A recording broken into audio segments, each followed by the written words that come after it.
I know just in my experience, I haven't been here as long as he has. We've got quite a few libraries. Hi, good evening. Welcome. Thanks for coming out tonight. Spectra Logic will be giving a presentation in a little bit here. Very interesting material. It's something that's going to be really relevant to us in the upcoming months and several years as this industry changes. I wanted to take the time to introduce myself. I'm Mark Mullen. I'm the chair of the Philadelphia SMPTE chapter. If you haven't met me, I tried to walk around and say hi to most of you. I didn't get everybody, so I apologize about that. Thanks for signing the sheet that went around. If you didn't sign it, please do. If you sign it and you're not a SMPTE member, please consider joining SMPTE and go on the website under SMPTE.org and join. It's an excellent organization. You can find a lot of information there being a member that you can't when you're not a member. I want to thank Steve for bringing his equipment here and doing the webcast tonight. And I want to thank Tom for bringing his equipment and Lero for donating some of their equipment and services and time to webcast this as well. Before I go any further, I'm going to open up the floor. Does anybody have any questions for me or about the organization? We're all real quiet. So far? Huh? I'll enjoy it. It's great. I love it. And on the backup side, I want to thank you very much, and WHYY for hosting this. I appreciate that. It's excellent. We'll always welcome. So, any questions? On the food too. Yeah, excellent suggestion. Food is great tonight, so thank you. Help yourself. There's still some food in the back. A couple of just minor things up and coming. We're still working on the October meeting, so I need somebody to step up as a manager and plan that. I will not be around in October. I decided to get married again, so we'll see how that goes. But I'll be divorced before I get married if I do stuff for that, because that'll be that week. Don't see this video, you're fine. So that's also why I'm not going to NAB in New York. I made that thing of like, I might be in New York a couple of days before. And she turned up and she goes, well, I guess I'll put up on Facebook looking for somebody to meet me at the altar.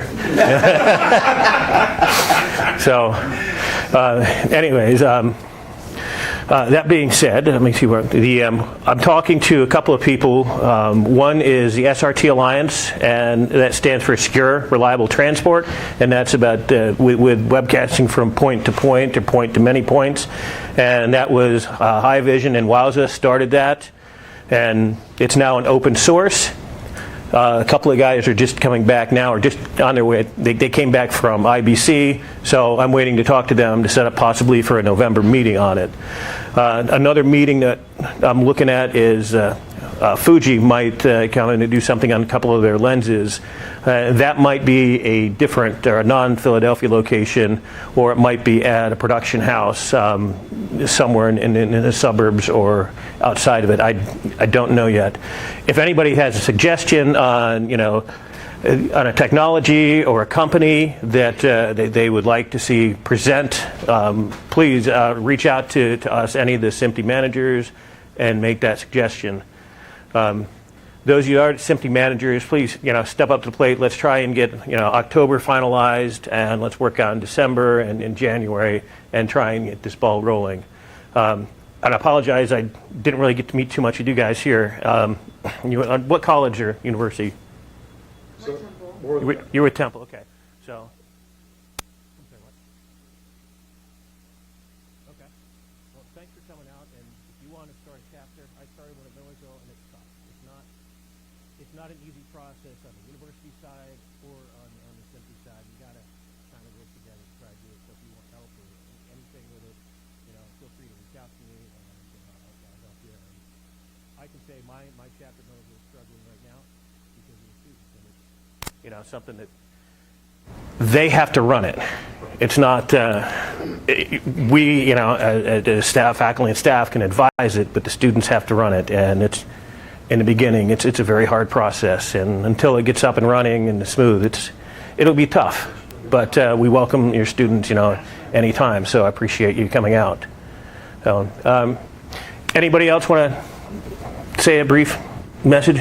No. I would just like to reiterate what you said. For any of the managers that are here, we really need you to step up. It's not up to the chair to be setting up meetings. I was the chair last year, and I think I did 4 or 5 of the meetings, and that's not what it's supposed to be. It's supposed to be the managers. So, if you're a manager, please step up. Mark or I are happy to help. Dover, as the past chair, is more than happy to help. But we really, really need people to step up and do meetings. And the scrambling at the last minute just doesn't work. I mean, I really appreciate Chris Long from Spectra Logic. He contacted me last April or May, something like that. And at that time we were full for the year. But I was glad that we were able to make it happen now. So we're happy to help, but one or two people cannot be managing all these meetings.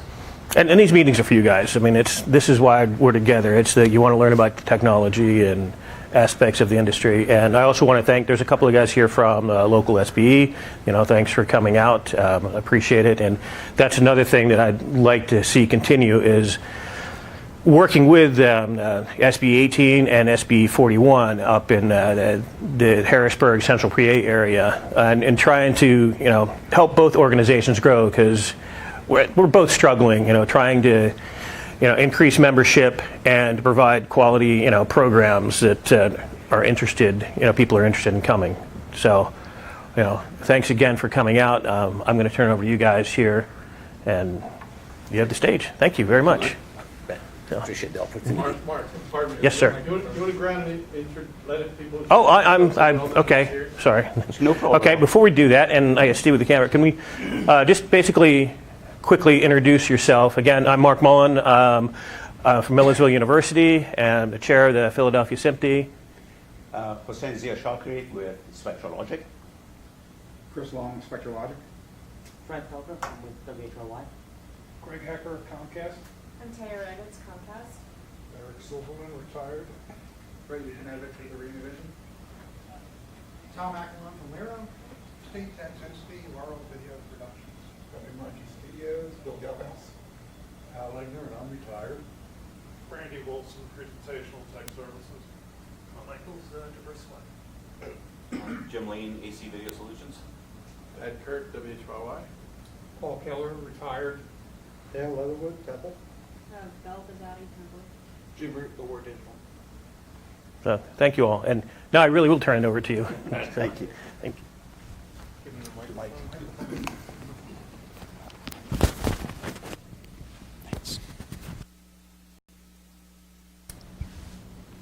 Is it on or off? Yep, it's on. It's on. Well, one thing I'd like to add, since he's doing this, since we are streaming the meetings, we are probably one of the sections that's on the forefront of streaming. SMPTE's been trying to get their act together for the past 3 or 4 years, and we've been doing it now for the past 3 or 4 years. So when you receive the meeting notice, along with RSVPing, forward it out to people. Yes, we'd love to have them come here, but if we can have as many people watching it on the stream as we have here, that's a big win for everybody. So feel free to forward the streaming address, because I think we put it on all the meeting notices, don't we? Oh, we were talking about that one. Okay. Well, we put the meeting stuff, and then we talked about there possibly the stream. And that's something too. We're very. I'm sorry to jump in. We're very wide demographic, so it helps to bring in people from other areas that don't drive into Philadelphia on a regular basis. So, but yeah, thanks, Jim. Okay. First, thank you very much. Appreciate the opportunity to come and talk with you guys. It's a great way for us to learn, at the same time share some of our ideas, our views, and how we see things, basically, which basically comes from these interactions that we have with you folks. So these opportunities are great for us in terms of basically where our business goes and what technologies we develop. It has a direct effect on what we do. So just a obligatory thing to talk about Spectra Logic. We are a 40-year-old company. We've always focused on storage, and focusing a little bit more on secondary and tertiary storage. We do not play or develop production storage or tier 1 or primary storage. So we focus on archiving or nearline, but for the last number of years, as the market has changed, as you guys very well know, we sort of have been working very hard to transform the company from, our brand is known for our tape libraries. That is really our biggest brand name in the market. But we've developed a whole series of new technologies that we feel are a good fit to the shifts in the market and where the market is going. Obviously, we all have to shift, otherwise we become irrelevant to the market needs. So we do focus on a number of markets. Our lineage really is on the IT side. We do quite a bit in federal government, on research side, supercomputing sides are a huge part of our business. And we also do quite a bit of business in media and entertainment. So in general, where there are a lot of data, that's where you would find us. So just a little bit on that. So the market, I would say it's a very, very dynamic market. You guys all probably know that. There's so much stuff going on.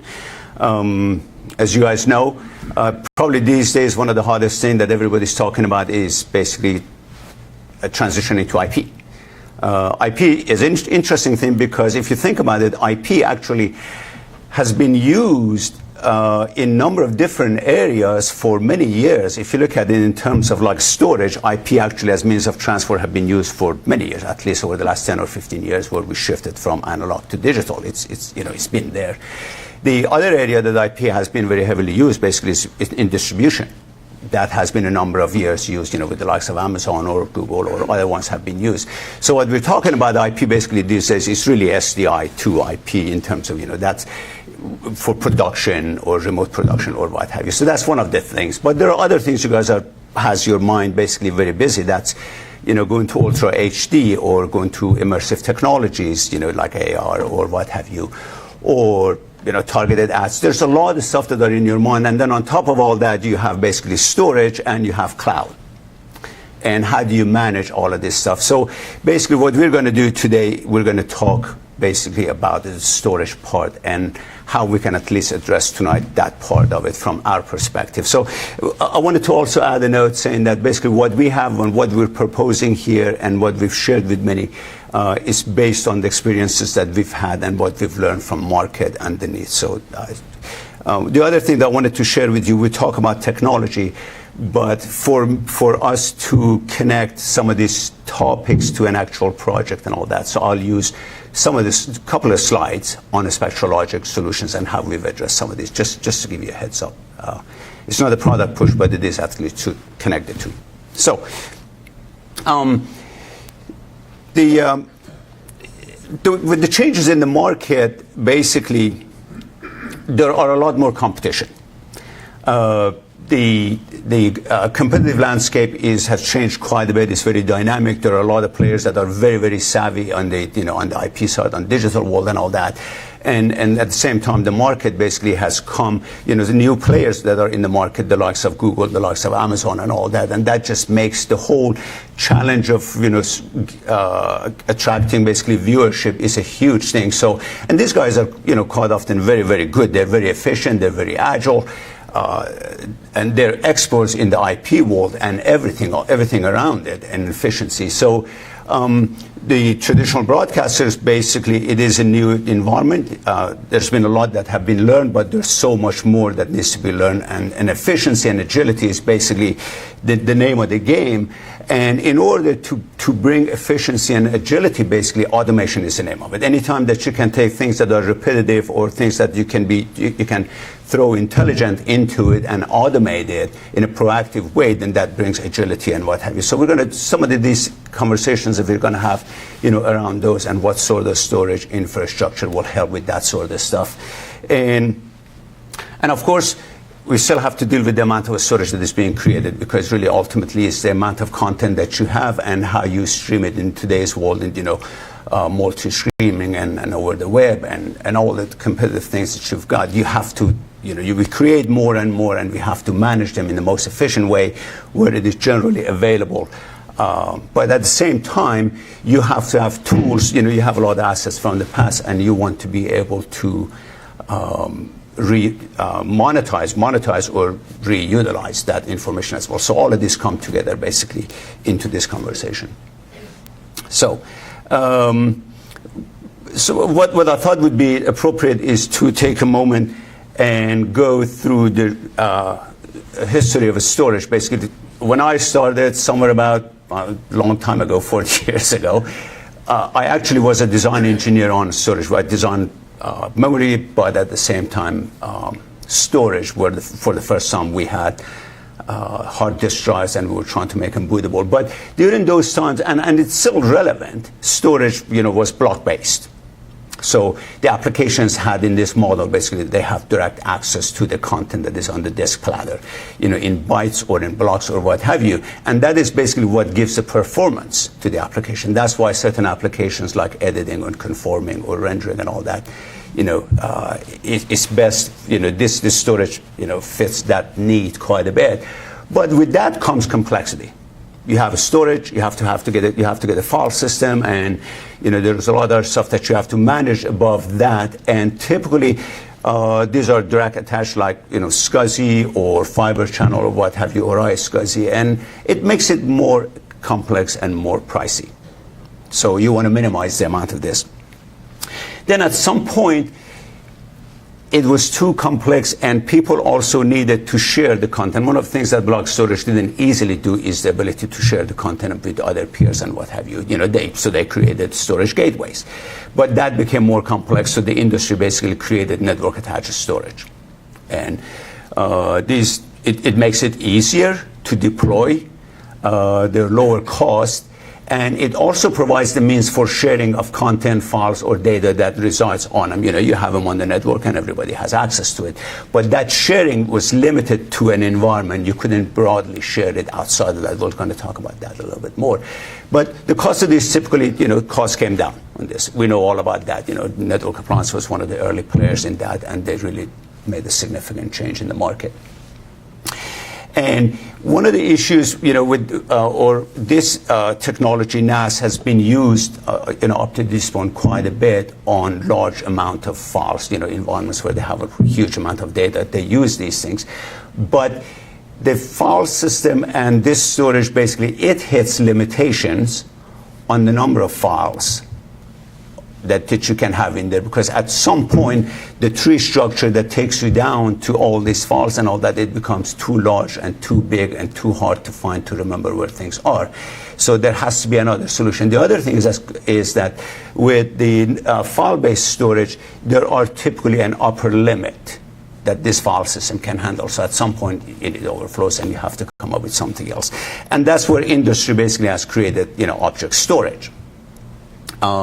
Object storage, it is not network-based, and one of the first things that you can do based on this technology is that you can have the content local, but you can also make it broadly available in a geographic way. Basically, you can have it available anywhere. In fact, if you think about it, Google basically, or the data that you search, say for example, Google, it can come from anywhere and all that. It provides the means for that degree of access.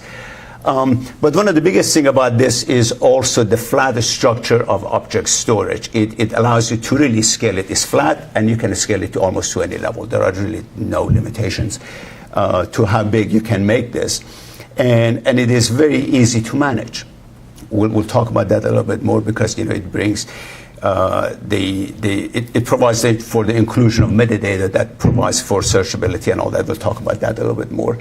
But one of the biggest thing about object storage is it provides the means for automation. It makes it a lot easier to automate a lot of certain functions and workflows and stuff like that. So let's dig a little bit deeper into object storage, to what it is and what it means.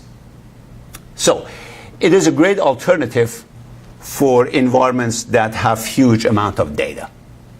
As I mentioned, basically, and by the way, that would be unstructured data. So you could literally scale it to any level. One of its great attributes is that it couples the data from the physical medium. What that means is that you have your data, you have your asset, and from object storage perspective, it could be on tape, it could be on disk, it could be on cloud, it could be at some point optical technology, it could be on any new storage medium at some point in the future. But all of that is decoupled from the application, so you can do a lot of stuff to it. That's a great attribute of this technology. One of the other important things, especially in today's market and especially in media and entertainment, is the inclusion of metadata, data that defines what you have. So that, because it's just impossible for us to remember the directory structure naming and file names and all that. It's just not possible. So metadata is a great way for us to be able to search for it at some time in the future, when we're gone and somebody else has to find something. So that's a huge thing. And another aspect of that is what we call universal ID. Think about universal ID is a unique identifier that is unique worldwide. There isn't a second one like it. And you can think about it like a voucher when you go to a parking lot and you give your car to someone and they're going to park it, they give you a voucher, and when you go, they can wash it, they can change the oil on, they could do all kinds of stuff with it. But at some point when you go back to give them that voucher, they give you your car back. So that universal ID is that, and it provides, it connects the asset management application to the storage. The means of communication becomes much easier. So we talked about it, it is flat, so you can scale it. But you can also, one of the things that you can do with this thing, you can have multiple storage mediums behind an object storage gateway, and you can create a common namespace of all the assets that are broadly distributed among these storage. So that's another major aspect of object storage. The fact that the data and the files are decoupled from the application and a storage medium, it allows us to do a lot of intelligent and actionable things to the data that would benefit. It could be migration, it could be integrity checking, it could be reconstituting an asset that is in question. But a lot of that could be automated without the user having to know what's going on behind the scene. You as an admin may receive a notification something may happen, but from the end user level, it's just completely transparent. So that's another great aspect of object storage. So how does it work? Object storage basically has RESTful API.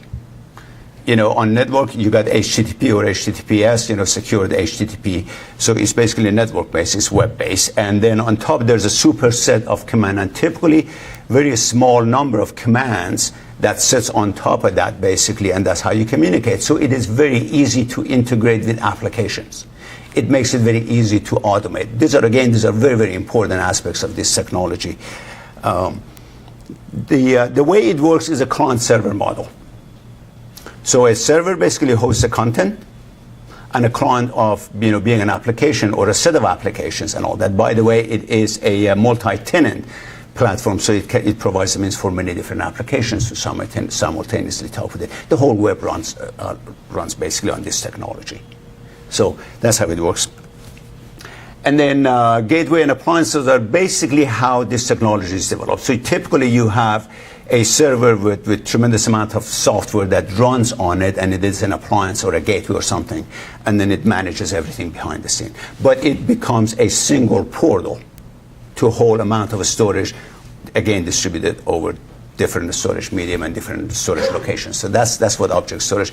That's why it is so, it's such a strong platform to develop your storage infrastructure for large amount of data or assets.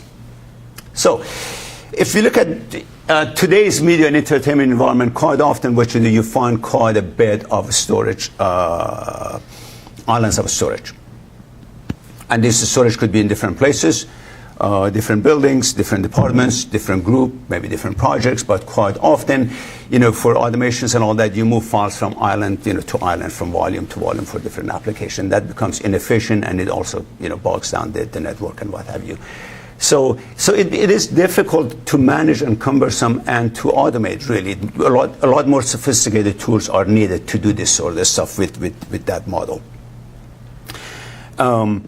So the other thing is that these are typically expensive to not only procure but also to refresh it every 3 or 4 years. If you really take care of it, or how heavily it's utilized, maybe every 5 years at best and all that. But you have to do that. When you do that, you have to migrate data from one module to another module, and that is expensive to consume and cumbersome. So you have to deal with that stuff as well too. And these islands of storage and plus tape libraries or archives, typically these are managed, or most often are managed by hierarchical storage management application. These are file-based.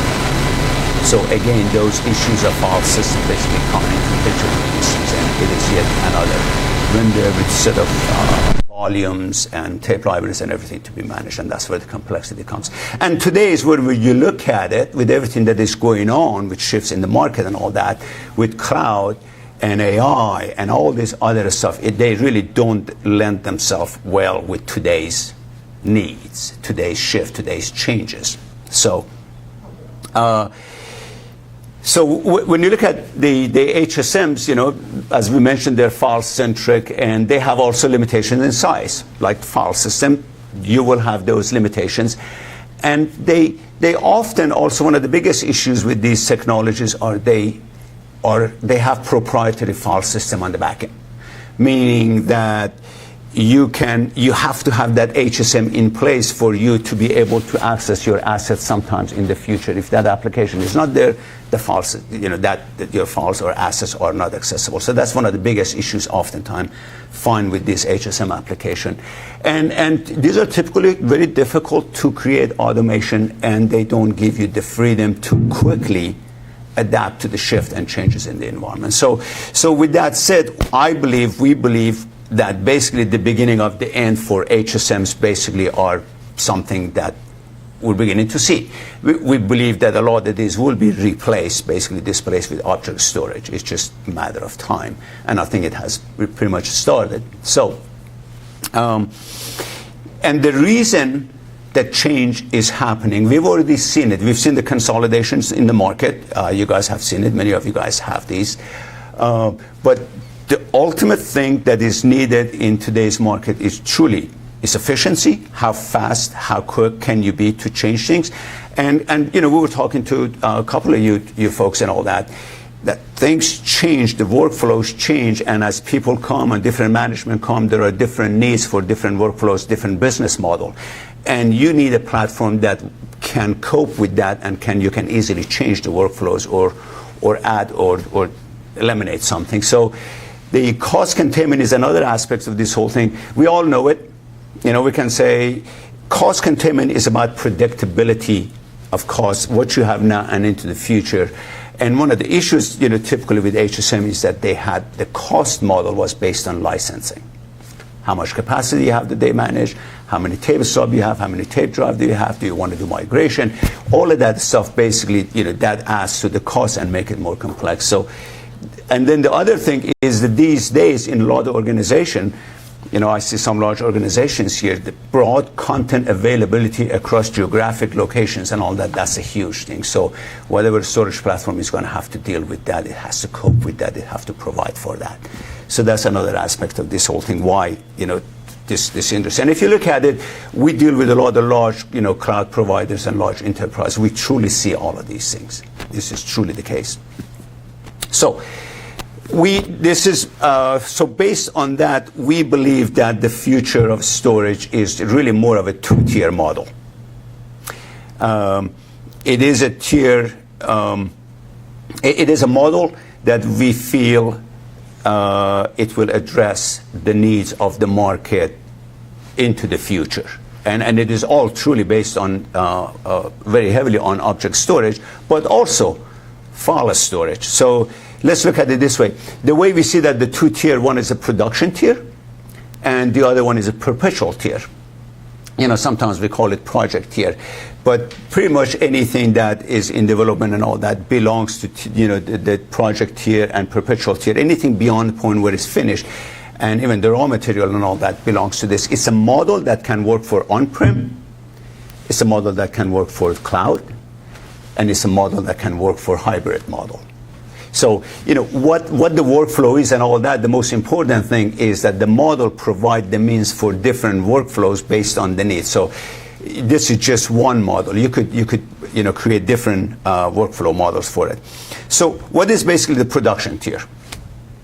It's file-based, and you can look at it as block storage. You can look at it as file storage. But what we're seeing in the industry is that block storage as a foundation of file storage, they're based on all the technologies like fiber channel and iSCSI and all that. Fiber channel I don't believe it's just technology that is going to have much future ahead of it. And we're seeing file storage NAS-based products that are based on SSDs or NVMEs that provide great performance. So really, is there a need for block level storage as underlying storage, for that sort of function?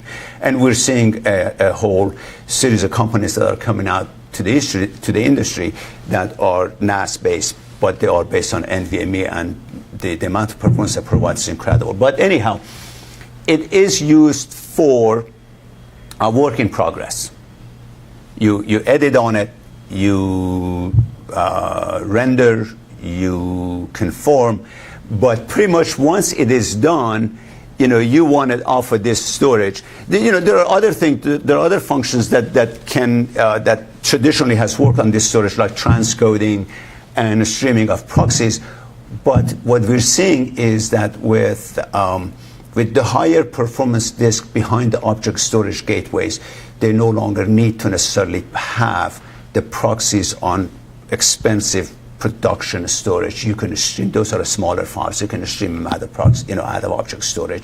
And transcoding, a lot of the transcode engines are beginning to adapt basically to object storage as well. So more and more, what we're seeing is the applications are shifting away because it provides cost saving to the end user. So the less work you do with file, the less asset you have on production storage, the lower your cost will be, because perpetual storage is a whole different cost model.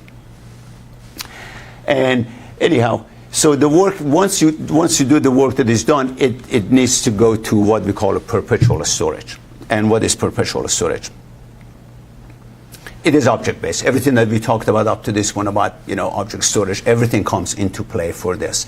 So it basically, we talked about it, it's massively scalable. There are really no limitations for it in terms of number of files or the capacity use and all that. And the biggest thing about it, as we talked about, is the inclusion of metadata. That's a big thing, because any asset that comes to it, it can have metadata, therefore that is searchable anytime in the future. That's a big attribute of this thing. Now, it is not as performance-oriented as the production storage, but then again, behind an object storage platform, you can put enterprise SAS drives or SATA drives. Depending on performance that you want and the workflow that you need, you can define where the asset resides. Therefore, for majority of the functions and workflows, this will do just fine. You don't have to have the content on expensive production storage. That's basically the message. And the beauty of the whole, one of the things we talked about is that object storage can have any sort of storage medium behind this. So you can bring in any number of storage medium depending on price and performance to best manage your cost, at the same time meet the performance that you need. The automation allows you to do all of that stuff. And of course, it's HTTP, so it's web-based, so it can be broadly, used, or shared or distributed basically as needed. And it is a web-based architectural model, and the multi-tenancy provides the means for many different applications to simultaneously access a set of assets, or for that matter, separate them. In fact, there are a lot of sites that a lot of customers and all that, they've adapted to this model, and they have many different applications. We have customers in some cases that has somewhere about 10 different applications between their sports and their news and their graphics and distribution and everything else, the raw material and the automation. All of that, they could all share a single portal. And the fact that we have that ability, then it can give you a lot of tools to manage costs and put the lowest cost where you fit. And if you need performance, you can add more high-performing storage like hard disk drives to that. The other thing that it provides you to do, it allows you to do a lot of intelligent thing. it allows you to put the data based on performance and the workflow needed, but at the same time protect it. It can use different maybe tape technologies for the ultimate protection for offline or near online or what have you. But it helps you, or if you want to go to cloud, it provides the means to really make a smart decision what belongs where. It also, the fact that it is decoupled from the application, it allows you to do other things. You can do integrity checking on an asset.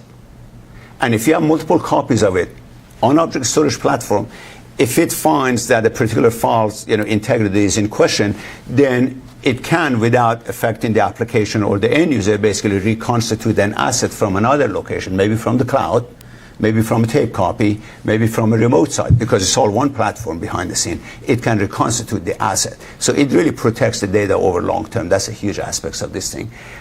Self-healing, that being part of it. But probably I continue to come to that, and that is to ability to automate things. One of the biggest pain point always, folks don't like migration. It's painful. You have to copy things from one platform to another platform. You have to deal with the multiple vendors and what have you. One of the things that this platform provides to do is you can literally change a policy associated with a bucket, and it basically behind the scene does the migration. There's so much value just to that alone. And of course, we talked about performance optimization. One of the things about performance optimization, the fact that it's single portal and it provides the means for asset to be available to different applications, that means that you don't move files from island of storage to island of storage, and that by itself means a lot.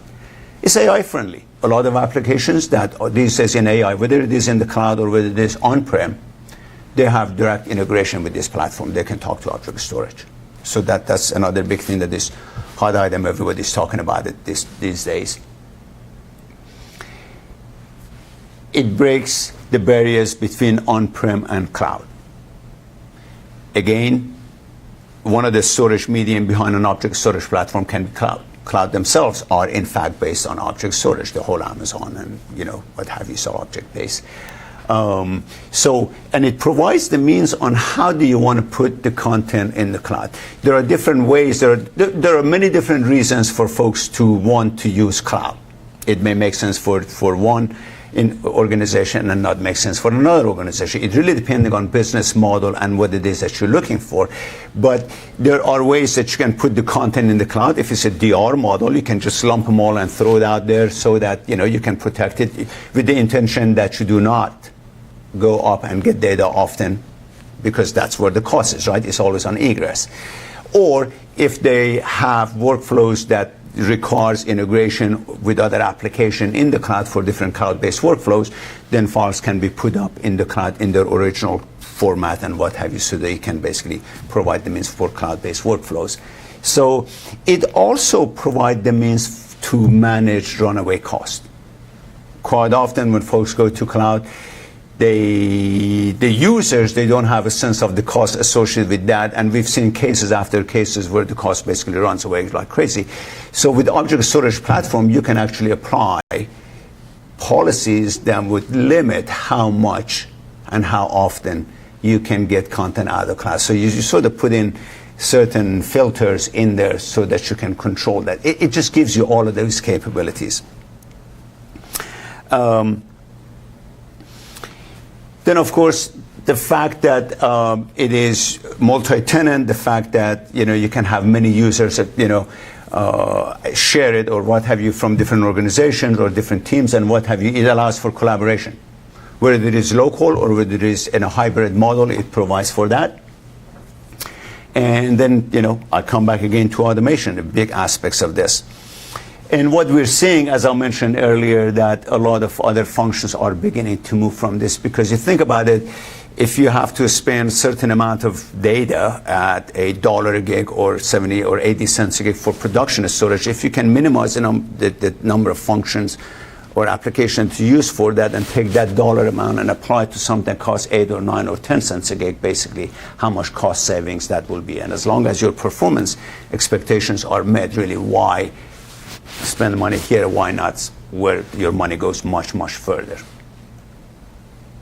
So, just to give you a sense of what it basically looks like in a very simplified way, it's an object, it's a storage gate, a object storage gateway plus large amount of different storage medium, disk, tape, cloud, and any of these on this platform, any of these other storage medium can be added to the platform at a later time, and it can retroactively basically reconstitute the data as you change the data retention policies. It provides for all of that. So how Spectra Logic has addressed this one here is a technology that we call,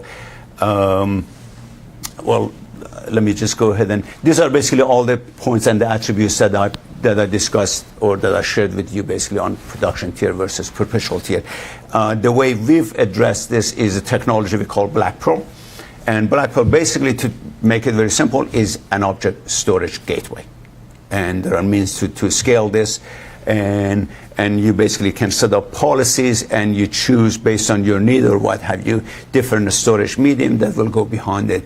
And you can create as many buckets, which is basically a virtual grouping or a storage medium grouping. And the policies basically drive how the system behaves and manages all the assets on different location. And again, to make it kind of a real life, this is basically a customer of ours that they deployed this solution. They have huge amount of object storage disks that they use, but the most important thing is that as many of those object storage we have in different tiers, we provide a common namespace across all of these platforms. So your search functions are always, you don't have to worry where the asset is. The search function is always within your application by metadata that you see, whatever production asset management or media asset management application that you have. And it's something that you can really easily scale.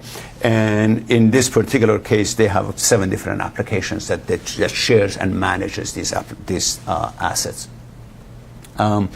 One of the biggest thing about object storage, especially with object storage disk, is it's not file system dependent, so latency really doesn't, it's not a big issue with the application and all that. Therefore, you can have storage that is offline or near offline or near line. So you can actually power down the disk subsystem. So if a particular storage band is not in use, you can power it down. And that the fact that it's not power up, the fact that there's no heat, the fact that there's no vibration, that by itself increases the life of the subsystem.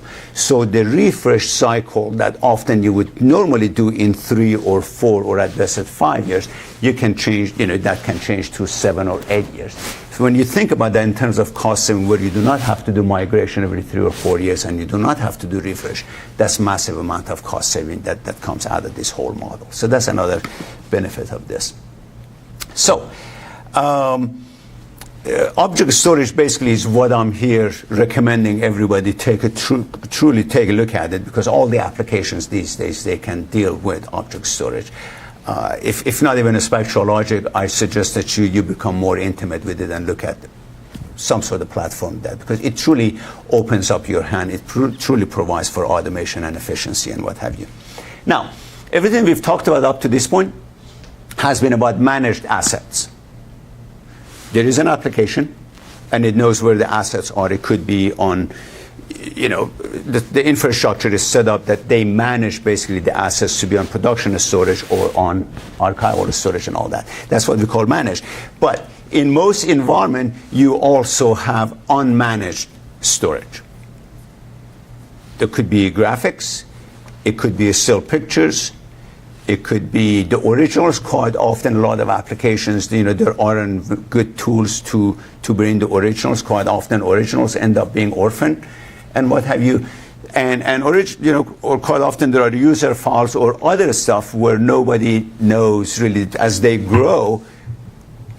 Nobody knows really what the files are on these volumes all over the place, who has them, how big they are. How often do they get used?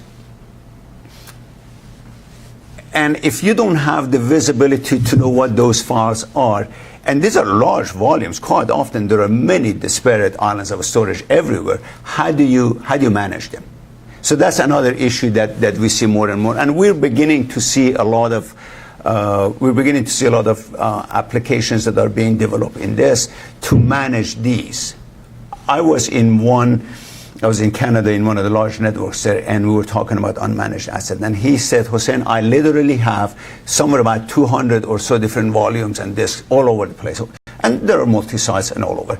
And he said, it is physically impossible to put an engineer or technician to go through these to figure out what they are. So we just keep buying. But at some point it gets to a point where you can no longer afford to do that. So that's really what the challenge with these assets are. How do you manage the unmanaged storage? So sometimes these are on production storage, they just pile up. And you just buy, add your trays and stuff like that. At some point you can no longer do that. Or you can try to move them, but how do you determine what to move, where to move it to, and on what basis and all that? And if you do move them, you're going to upset a whole series of end users who do not like you to move the data or their assets from underneath them. Graphic guys are a great example of that. They have their graphics, they have their templates, they have everything. They know it, but it costs money. They don't use some of those templates forever, but they just sit there. And that sense that it's there is what drives them to not want you to move them. But there's costs associated with that. So if you do move them, then how do you maintain a consistent access to those files? And that's an important thing that we have to be aware of, deal with that. What is really needed for these is basically visibility and insight to what they are, how they're used, how often they're used, what are the types, and whatever attributes that you can get your hands on in order to make a determination to move them and all that. That's really what's needed. And this is something that is new. We've been working on a technology to deal specifically with this, but to solve the problem, you basically need to identify where they are. So you have to have the means to map and know where all these volumes are. And you have to basically crawl them, and you have to capture attributes of all these files in order to make that determination.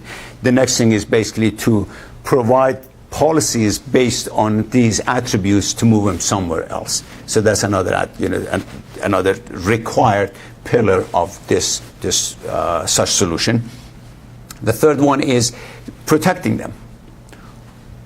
We really don't delete anything. We keep everything, and whether they value or not, we're afraid to delete something, so we keep everything. So protection, and especially for the assets that are important, how do you protect them over time and migrate them to a more cost-effective? That's another aspect of this, being able to automate that. That's a big part of it. And ultimately is to provide a seamless access to the assets that you've moved so that the end users are not disturbed by this project. So that's a very important thing. And this is basically something that we had been working for the last 3 or so years, and we just announced that it basically does all of that stuff where you can map any number of volumes distributed all over the organization, basically. And as part of that, one is allowed to enter the costs associated with that. From the end user or administrative perspective, you know the cost of procurement, you know the cost of support, you know the cost of data center and what have you. You can easily put together a cost per gigabyte associated with that. And then as we crawl it, basically we can provide a global view of what the costs associated with all of these are. And then based on the scan policies that are created, the files can be moved to any other storage. It could go to public cloud, it could go to any other NAS, it could go to an object storage, or what have you, but it provides the means to move them to another storage platform. And hopefully often there's cost saving associated with that, because sometimes in post-production, we see that the files want to move as part of the workflow, they want to move it from production storage to a lower cost, but at some point later on when they revisit the project, let's say they want to internationalize or localize for a particular market, they want to be able to bring it back. So they use that sort of workflow as well. So anyhow, the point is, that it provides the means to move files from any to any. but at the same time give you a sense on the cost and all that. So for our product, we provide a global view of everything, where the volumes are, what the cost is, what department does it belong to, and what have you. The scans are done basically on a scheduled or one-time or a recurring model. So this could be truly automated, where there's visibility to these volumes on a regular basis, so that if an asset hasn't been moved in 90 days or 6 months, or it hasn't been touched for a period of time and all that, why keep it on a more expensive storage? Why not move it? And as you use these, basically based on this data, the file type and the size and the threshold and all that stuff, basically you can move them to another storage location. But it also provides to add metadata, key value pair, to the job, so that there's an audit trail of who moved what files, what project, what group, and how much and where to, so that everything can be kept track of. And these metadata can later on be searched to find the data where they were moved, if X is gone and Y comes into the picture and what have you. So, but the most important thing is ultimately comes to one thing. I had a meeting at ABC with VP of Engineering and one of the comments that was made very early on, this was a few years ago when we started this whole thing, was, I need to, she just said that she couldn't buy any more primary or tier 1 storage, and we have to move it. But the most important thing that she cared about one thing: if we move it, her users had to be able to find it the same exact way that they're used to every day, day in and day out. That was very, very important for her. That was the decision for her. So when we move files, it is possible for us to, if we move it from NAS to NAS, we can leave a symbolic link behind, in which case they will still see the file names exactly in their directory structure. And if they click it, basically it will simply open up from over here. There might be a little bit of, depending on the storage that you put it, there might be a little bit of delay, but at least from the end user perspective, it's unchanged. Or if the file is moved to an object storage, it's possible to leave an HTML link behind. In that case, basically, when they see, again, they see the same exact file name with a .html extension, and when they click it, the file simply, they get asked to where they would like to restore it from.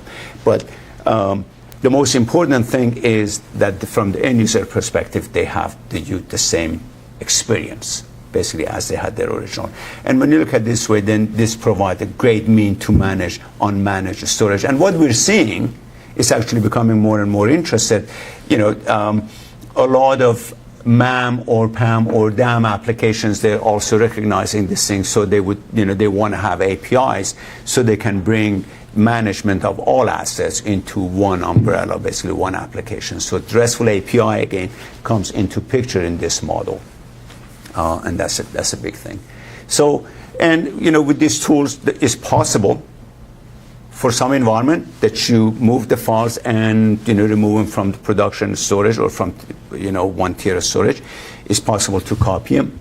It's possible to copy and at some point delay them. So it gives you a lot of flexibilities. Again, it all goes back to how do you manage this whole thing. So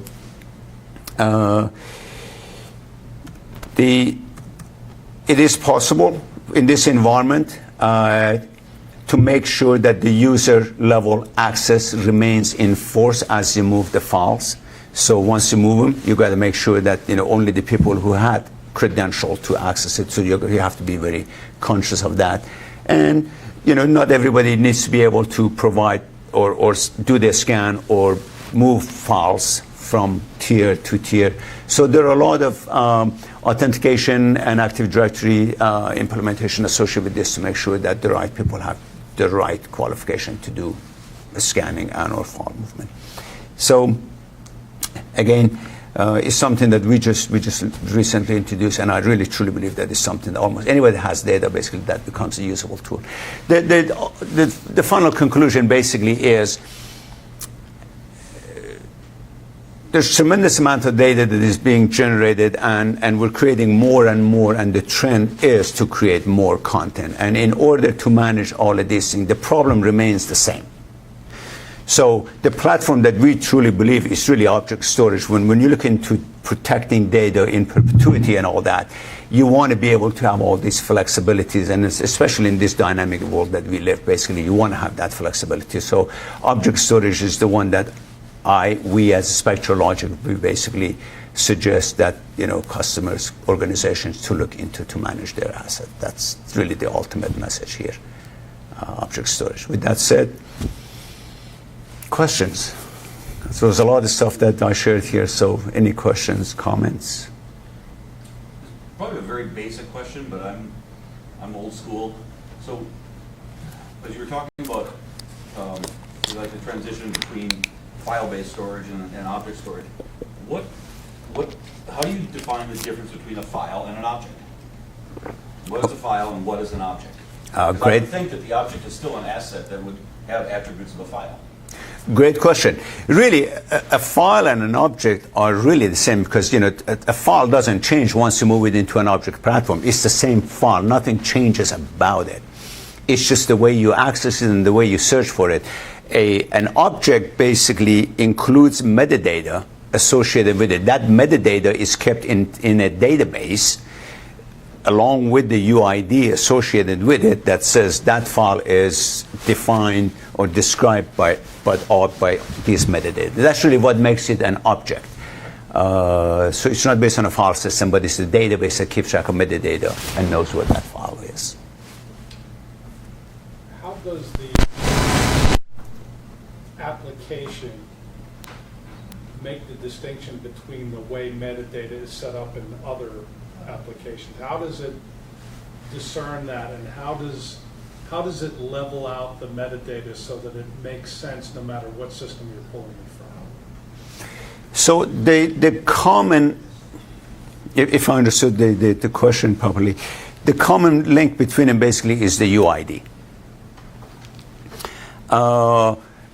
Oftentimes there is an overarching application that keeps track of all the end user level metadata and other shit, but it is possible that other applications, they may add additional metadata in their own database, but the UID is the one that remains consistent between all of them. Usually what we find is an overarching MAM application or DAM application, basically where everybody and all the end users tap into to search and find and tag everything associated with that. That's the case. And that's where the searching and that's where all that stuff comes from. And what are the trends that you're seeing? I'm sure everybody's at a different place, but what are the trends that you're seeing on some of your clients that you're dealing with? What are some of the common things that your objectives that they're trying to attain? With this model, one of the biggest issues, the HSM models that we talked about, there's costs associated with that because it's an application that manages a set of storage and it could be different tiers of them. Usually there's costs associated with those because they charge based on licenses. The license could be the amount of storage or tape license or tape slots or partitions or what have you. There's all kind of licensing stuff associated with that. That's a cost center to them. So if there's a way to eliminate that cost center, then that's something they get. The other one is basically the issue of support. Quite often when you have multiple application managing or an HSM managing an application and you have a multi-vendor environment, the cost of support increases because when you have additional vendors. What object storage basically provides, it allows for storage to be linked or integrated directly with the application. And if you can eliminate that certain amount of cost, that's a huge thing. But then again, with everything that we talked about also is the integration with cloud that matters quite a bit. The ability to automate, that's another major thing that they would want to go into this direction. So these are all the stuff that they look for. It's really more about cost and efficiency. And I know that your Comcast and all that, a lot of your brethren and others, both Comcast and NBC, they are in fact taking advantage of this technology. The other thing that allows to do is consolidations of many sites into one. So it is possible, traditionally, we have a lot of customers with multi-sites, and we have tape libraries in every site. And they all manage their archives. But there are assets that they want to share at a national level. While they have local, they want to do it national level. So with this technology and the fact that it's web-based, it is possible to consolidate all of those into a central, basically, archive, maybe, and you only have a smaller amount of storage in this. There are so many different ways to use this technology. It just opens up the possibilities so much. It's truly worth considering based on different workflows. But typically, cost and optimization are typically the two, and simplification in some ways, in many ways, are the reasons why they would consider these things. Early on, a number of years ago, a few years back, a lot of applications, they weren't integrated or they couldn't deal with object storage. There was some resistance because the whole solution hadn't come together, the applications with the storage, with object-based storage. But these days, we are at a mature level that it truly makes sense. From somebody who's been in technology and all that, it really doesn't make sense to not look at object storage moving forward. It just provides so many different values. With object storage, is the database separate from the files that are being stored? So is there a separate management of the database of the files that are then managed? Or is that all part of the solution? Typically, you will find a database that keeps track of all the metadata and stuff like that, and there might be a different file system or different ways that you manage the file. It's just different requirements. So yeah, that's it. Yeah. At least we do that. Yeah. For clients that have both local-based storage and object-based storage, how long do you recommend typically for someone to keep all their assets on the local storage before migrating over to the cloud or wherever else it may go? Great question, and it all depends on the nature of the business. It all depends on the nature of the workflow. I'll give you 2 or 3 examples, and maybe one of them fit, for your environment. In the news environment, larger networks, we have customers that they want to keep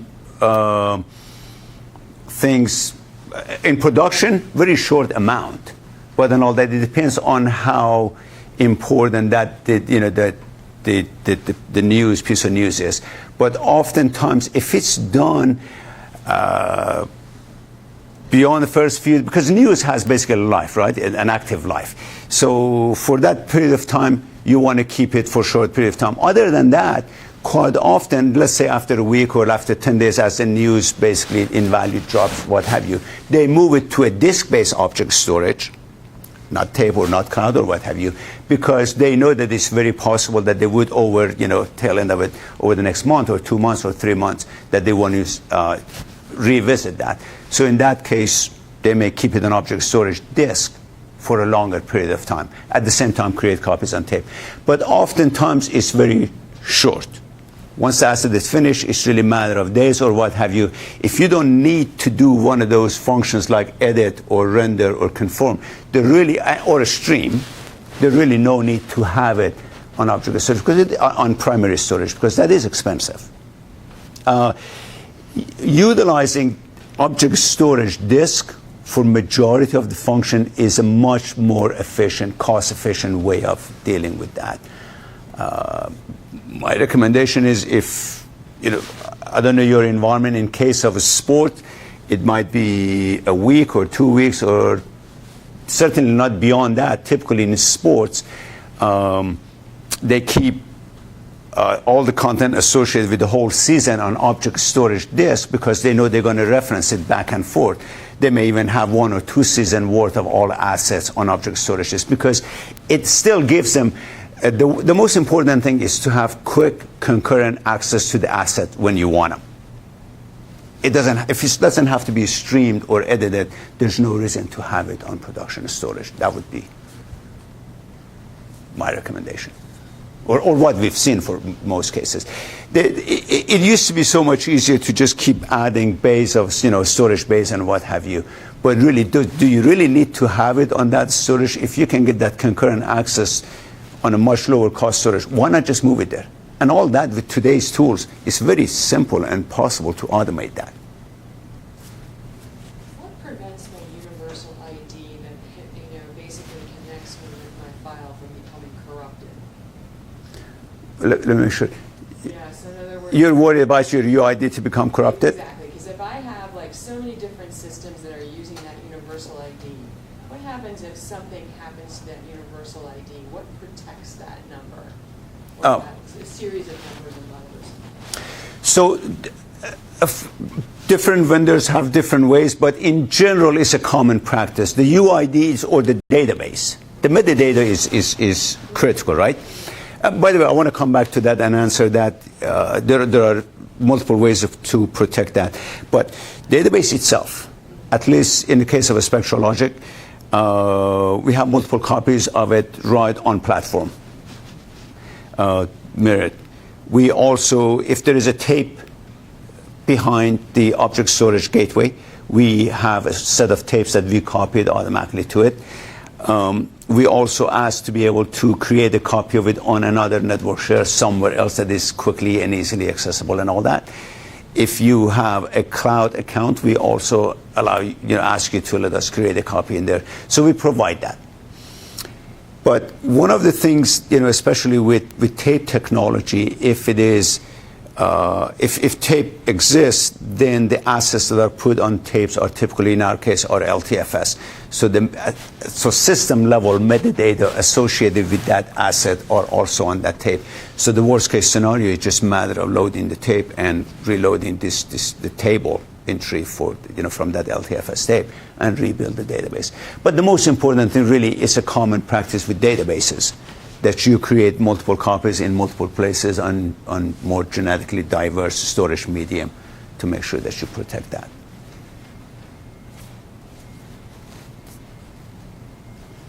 Does that satisfy the? Yeah. Any other question? Well then, thank you. Thank you very much. Very much appreciate the time to speak with you. Thank you. Thank you, Hussein. And Chris. Mark had to leave, so he asked me to kind of wrap up. So thank you to Spectra Logic again for the dinner, and thank you, Thad, for providing the location. This is always a great place to come. Again, next month, right now, we do not have a meeting topic scheduled, so any of you managers there, please, if you have an idea, we can help, but we need somebody to grab it and run with it. We'd like to get back to the second Tuesday of the month. Maybe not next month because it's kind of short. This one we had to move because of IBC. Everybody that we were talking to just wasn't back until like last weekend, and probably still jet lagged.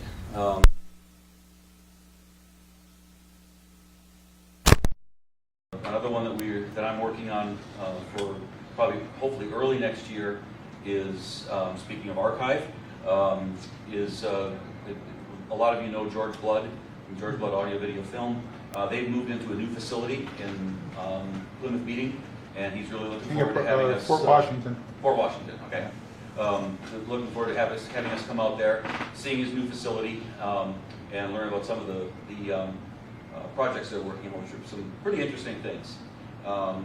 So again, if managers, please step up and try to help us get a meeting in October. We missed a couple of meetings last season, and we don't want that to happen. We want to keep things going. This is a great turnout. I appreciate it. So please, let's step it up and keep going. The chapter is doing well. The section is doing well. We can only hope to do better. And I think that was about all I had. Did I hear correctly? You already have November. Mark thinks he has something for November. Okay. How about December? I don't know. I have to check with Mark on that one. All right. But yeah, anything we can come up with is always a good, always good. So thank you again. If there's anything you want to grab it, sandwich and wrap it up for the train ride home. Tom, go ahead. So, again, thank you very much. We'll see you hopefully early next month.